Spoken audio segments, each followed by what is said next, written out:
Tollywood stars Bollywood హీరోలని దాటి Hollywood stars range ని meet అవుతున్నారు. రెబల్ స్టార్ ఏకంగా 550 కోట్ల రెమ్యూనరేషన్ తో హాలీవుడ్ స్టార్స్ లిస్ట్ లో చేరాడు. వార్ 2 మూవీకి అలానే డ్రాగన్ కి 370 కోట్ల పారితోషికం అందుకుంటున్న ఎన్టీఆర్ కూడా హాలీవుడ్ స్టార్ రేంజ్ ని రీచ్ అవుతున్నాడు. ఆఖరికి నిన్న కాక మొన్న పుష్ప 2తో హిట్ మెట్టెక్కిన బన్నీ కూడా 350 కోట్ల రెమ్యూనరేషన్ అందుకున్నాడు. కానీ విచిత్రంగా సూపర్ స్టార్ మహేష్ బాబు మాత్రం జూనియర్ ఆర్టిస్ట్ కంటే ఘోరంగా మారాడు. తను రాజమౌళి మూవీకి కేవలం 0 అంటే 0నే పారితోషికంగా పొందుతున్నాడు. ఈ ప్రాజెక్ట్ ఏమీ చారిటీ కోసం తీస్తోంది కాదు, పక్కా కమర్షియల్ మూవీ. రాజమౌళి కెరీర్లో ఫస్ట్ పాన్ వరల్డ్ ప్రాజెక్టుగా ఈ సినిమా తెరకెక్కబోతోంది.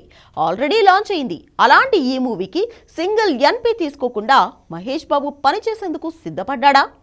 పాన్ ఇండియా ఇమేజ్ వస్తుందని తన పారితోషికాన్ని త్యాగం చేశాడా?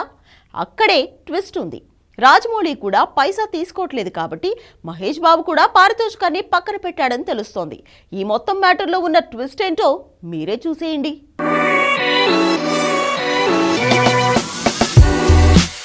సూపర్ స్టార్ మహేష్ బాబు ఇప్పటి వరకు పాన్ ఇండియా మూవీనే చేయలేదు. అయినా సర్లర్ నీకెవర్ నుంచే సినిమాకు 150 కోట్లు తీసుకుంటున్నాడు.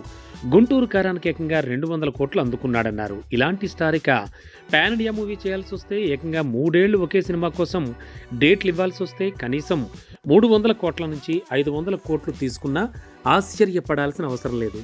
ఇమేజ్తో పాటు మార్కెట్ మీద తనకున్న కమాండ్ వల్ల అంత డిమాండ్ చేసే ఛాన్స్ ఉంది. కానీ రాజమౌళి సినిమాకు తనకి దక్కేది శూన్యం, అంటే అక్షరాల 0.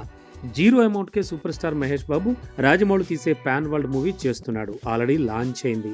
చాలా సీక్రెట్గా ఈ సినిమాని లాంచ్ చేశాడు రాజమౌళి. మళ్ళీ స్పెషల్ ప్రెస్ మీట్ పెట్టి అంతా వివరిస్తానన్నాడు. అంతవరకు బాగానే ఉంది. కానీ మహేష్ బాబుకి 100 కోట్లు కాదు కదా, కనీసం 1 కోటి కూడా ఇవ్వకుండా సరిపెట్టుకోమనడమే షాకింగ్ న్యూస్. రాజమౌళి డైరెక్షన్లో సినిమా తీస్తే పాన్ ఇండియా నుంచి పాన్ వరల్డ్ వరకు హీరోల ఇమేజ్ పెరిగిపోతుంది. బాహుబలి, RRRతో ప్రభాస్, ఎన్టీఆర్, చరణ్ పేర్లు ఇలాగే మారుమోగాయి. అలా పాన్ వరల్డ్ మార్కెట్ దక్కుతుందనే మహేష్ ఇలా పైసా తీసుకోకుండా సినిమా చేస్తున్నాడంటే అదేం లేదు, అక్కడే లాజిక్ ఉంది.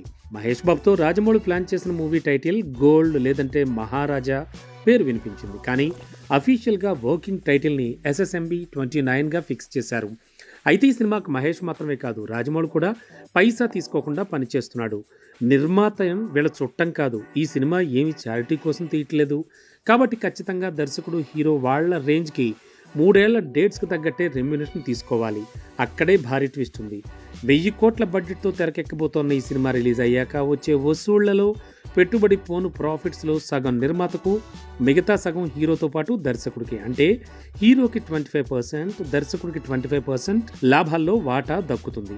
ఈ లెక్కని సినిమా 2000 కోట్లు రాబడితే 1000 కోట్లు పెట్టుబడి పోను మహేష్కి 250 కోట్లు, రాజమౌళికి 250 కోట్లు దక్కే ఛాన్స్ ఉంది. అలా కాకుండా అంచనాలను మించేలా ఇది 3000 కోట్లు రాబడితే మహేష్, రాజమౌళి తలా ఓ 500 కోట్లు తీసుకెళ్తారు.